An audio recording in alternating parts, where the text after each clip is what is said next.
the worst PR week in Facebook history. This week is so bad for Facebook that Mark Zuckerberg was like, Facebook? No, that's not me. That was started by the Winklevi. And by now, you've probably heard about the whistleblower who smuggled a bunch of documents out of Facebook. Well, it turns out that was only the beginning. For the past few weeks, nearly 24 major media outlets have been secretly working together to mine these documents for new stories. And now, the shit has finally hit the Facebook fan page. The Washington Post reports that starting in 2017, Facebook's algorithm was programmed to put higher value on emojis like the angry face. They gave an angry response 5 times more value than content that got likes on the newsfeed. The company's own researchers were worried about this, warning that this could open the door to abuse, rage, and polarizing users. Yeah, that's right. Facebook knew it was rewarding shitty posts as long as they generated an emotional response. And I'll be honest, when I first heard about this, I was shocked because I couldn't believe that Mark Zuckerberg knows what emotions are. I also got to say this. I mean, this is the worst use of emojis I've ever heard of. Like, emojis shouldn't be used to emotionally manipulate people. They should be used as a fun way to ask someone if they'll water your eggplant. I actually can't believe how pissed off people get when I ask them that. It's really strange. Although, it does make sense because in regular life, we all put more value on things that produce an emotional response in us. You know, it's why Donald Trump became president and Jeb Bush works at a Quiznos now. Please clap. You know what's wild about Facebook, man? Is that if you put in the title of your new hour special and a bunch of emojis, it likes. This shit is crazy. Also, Facebook is just Fight Club. You need people over there fighting. That's the whole point of Facebook. And emojis shorten conversations. Let's also acknowledge that. We're not going to just put this all off on Facebook. We don't even type LOL no more. That's how impatient we are as people. Which is a bad thing. We should be using words. No, we should not be using words. If I wasn't here with you right now, I wouldn't be talking to you. What? We shouldn't be using words. Like, if you want to have a nice, measured, detailed conversation with emotion, take your ass to Etsy. It's Facebook, bruh. I'm trying to read this in the length of a red light at an intersection. I don't have time for nuance. Smiley face, gun emoji, smiley face, frown, eggplant. Got it. Green light. You're a dangerous driver.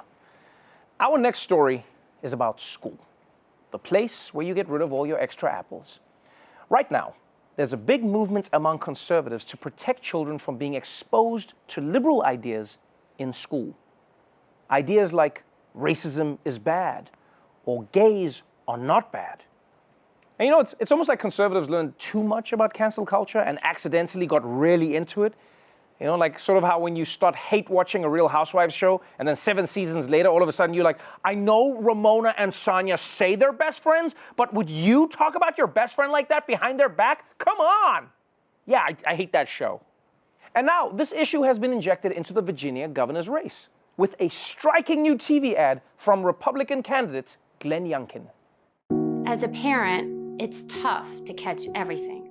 So when my son showed me his reading assignment, my heart sunk. It was some of the most explicit material you can imagine. I met with lawmakers. They couldn't believe what I was showing them. Their faces turned bright red with embarrassment. They passed bills requiring schools to notify parents when explicit content was assigned. I was so grateful. But then Governor Terry McAuliffe vetoed it twice.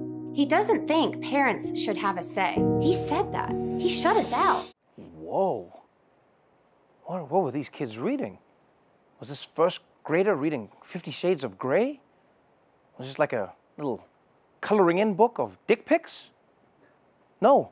It turns out it was actually the Pulitzer Prize-winning Toni Morrison novel, Beloved. And also, it wasn't a young kid. It was a high school senior in an AP English class. And I'm sorry, guys, but any parent who thinks their 17-year-old son's school assignment is too explicit, they need to check out his browser history because, trust me, he can handle it. And this shows you that the real dangerous ideology in America isn't conservatism or liberalism. It's helicopter parenting. I mean, an AP class is basically a college course. Like, how long is this lady going to be trying to protect her kid, huh?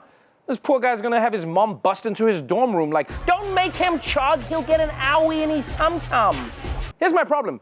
Banning so-called offensive books is a slippery slope because what's offensive is subjective. Like what might bother one parent might not bother another, and vice versa. Like I would never want my kid reading The Great Gatsby. I think it glamorizes friend zoning. That's immoral.